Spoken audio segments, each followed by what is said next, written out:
Welcome to my home. I think I'm uniquely qualified to talk about training in small places because I have a little cottage. And so I'm going to share with you a few of my training spaces.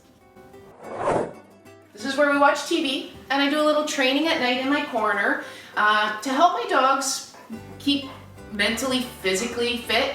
And so I'm going to show you a little training. This is my senior Spirit.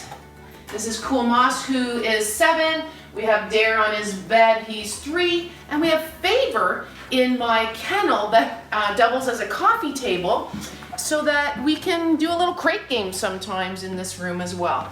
So here's Favor. Good girl. Favor, break. Come on. Good. Okay, so hop it over.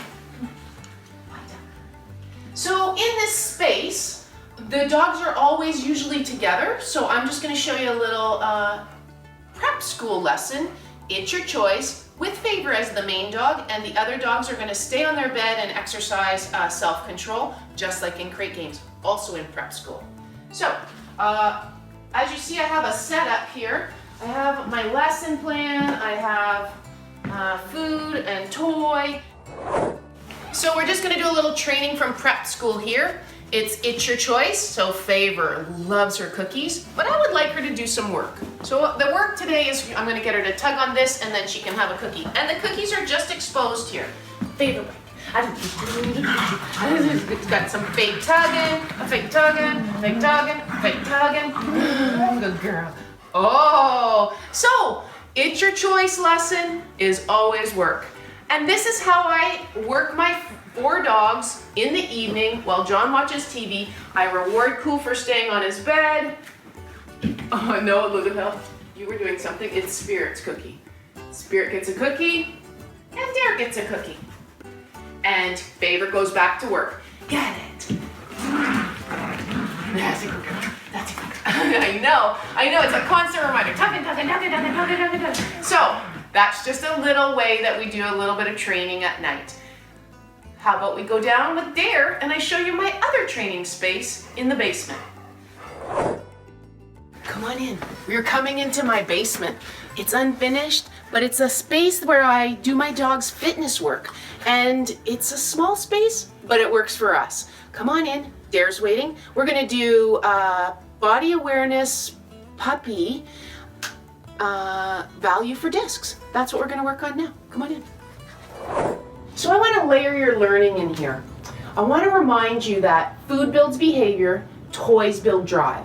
So in this small space, I can still make sure that I get Dare's arousal up before I come to the work. I'm just going to move these. I'm going to get Dare jazzed up with his toy, and then we're going to train. Dare, break. Guess what? I know, you got a new toy. I love a new toy. Oh, this room is no more than, I don't know, 10 by 10, maybe 12 by 12. I don't even know. I've got Dare tugging, I got the arousal up. I'm going to pop him up on the bed while I get myself organized. And then I'm going to go to my training. Good boy. Dare, break. So we're just building value. Now Dare knows his fitness discs, so we're going to try something different. Down. Nice. Sit. Nice. Down. Nice. Good. Break. And now we're going to play again. Remember, I want to keep that arousal up. Food builds the behavior, toys build the drive. In a small space. Good boy. Come on in. Smack him up.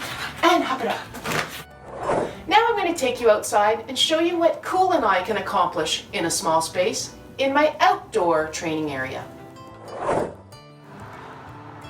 This is my backyard. It's quite small in the scheme of things, but it works for us. But what I want to share with you is we're going to use this small space differently in that we're going to set up stations. So, for example, in flat work lessons, you could set up 3 stations. Today, I chose to set up a flat work lesson of the spider, a body awareness lesson of the ladder, and another flat work station of the PNU. Good boy, get us. As you can see here, Cool's waiting his turn on his electric wire reel. It's how he exercises self-control, which he learned in crate games. So this allows me a station for him to wait for each of the turns in his regular workstations. I haven't always had equipment. I started out with stick in the ground weave poles. I bought half of a tunnel with a friend about 12 years ago, so it was only a 6-foot tunnel. So I had PVC jumps I made, and it's only been in the last 5 years that I've really acquired equipment to be able to do more here in my own yard, like triple double, 3 jumps, 2 tunnels, and a few odds and tods that I felt that I needed for training here at home. Well, you got to see all my training spaces. They don't all get used every day, but they're each specific to the training that I need to do with my dogs. So in the framework of the lesson plans, where you look at focus for work, handler skills, agility skills, body awareness, I can touch all of those training lessons within my small spaces. So join me in creating your own training spaces, whether you live in a big farm with lots of space and you can find a little corner in one of the stalls to make it your own, or you live in a home similar as mine. Create your own little training space and watch how many sessions you can get in your busy day by walking by, seeing all your stuff ready, and thinking, I can do one lesson in one short amount of time in this space. Then what I want you to do is join the Facebook group and post a picture of your newly created training den and hashtag it HS the Dog Small Training Spaces. Enjoy!